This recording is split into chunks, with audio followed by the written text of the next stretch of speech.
Tak počúvajte. Už sme si hovorili o tom, aké triky toxickí ľudia používajú. Ale teraz sa pozrime na niečo, čo vás možno trápi ešte viac. Prečo to vlastne robia? Prečo vás ponižujú, prečo vás zhadzujú a prečo im robí dobre, keď sa vy cítite zle? Ak vás táto téma zaujíma, dajte like a odber, aby vám neušli ďalšie videá o manipulácii a sebarozvoji. Keď sa dotýkam náročných tém, vizuály prírody vám pomôžu uvoľniť myseľ a možno aj trochu zrelaxovať. Ale poďme rovno k veci. Prvá vec, ktorú treba pochopiť, je, že toxickí ľudia fungujú zo slabosti, nie zo sily. Na povrchu pôsobia sebavedomo, dominantne, niekedy až arogantne. Ale vnútri často bojujú s pocitmi menejcennosti, s hnevom na seba alebo so strachom, že nebudú dosť dobrí. A najjednoduchší spôsob, ako si zakryť vlastné slabiny, je zamerať sa na druhých. Preto vás ponižujú.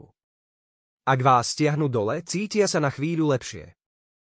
Je to ako keby si niekto staval dom nie tým, že si pridáva poschodia, ale tým, že susedovi osekáva základy. Predstavte si kolegu v práci, ktorý vždy, keď poviete svoj nápad, povie vetu typu to je blbosť alebo to už tu dávno bolo. Prečo to robí?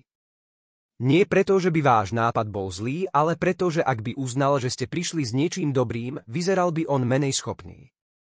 Takto sa nemusí cítiť ohrozený. Druhá vec, ktorú treba vedieť, je, že väčšina toxických ľudí si neuvedomuje, že vám cielene ubližuje. Nerobia to s plánom, že dnes niekoho zničia. Robia to preto, že to je ich naučený spôsob, ako sa cítiť lepšie.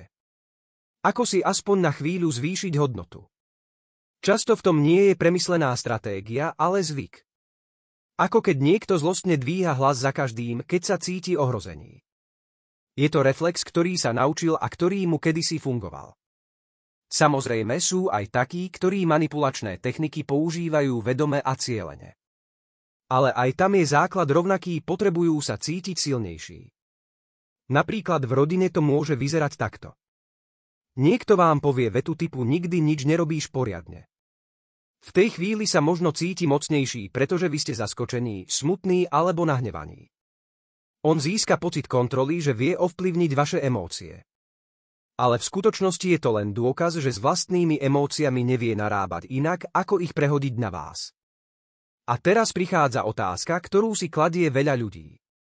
Má zmysel povedať manipulatívnemu alebo toxickému človeku, že je toxický, že manipuluje? Pravda je, že nie. Väčšina takýchto ľudí sa okamžite postaví do obrany. Budú popierať, otočia to proti vám a nakoniec budete vy ten, kto je problém. Napríklad, ak by ste povedali niekomu, že si manipulatívny, odpoveď môže byť aha, tak teraz ja som ten zlý, ty sa hráš na obeť. A ste späť v pasci. Lepšia cesta je pomenovať správanie, nie nálepku. Namiesto toho, aby ste povedali ty si toxický, skúste povedať nepáči sa mi, keď so mnou nehovoríš celé týždne alebo toto, čo hovoríš, ma zraňuje. To je vyjadrenie vášho postoja, nie útok na jeho osobu. Ale hlavne aj keď to poviete, nespoliehajte sa, že sa toxický človek zmení. K zmene musí chcieť dospieť on a väčšina nechce. Oni nepotrebujú riešiť svoj problém, pretože im vyhovuje, že zodpovednosť presúvajú na druhých.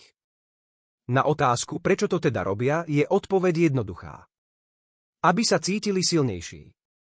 Aby mali pocit, že majú kontrolu. A aby nemuseli riešiť vlastné slabosti.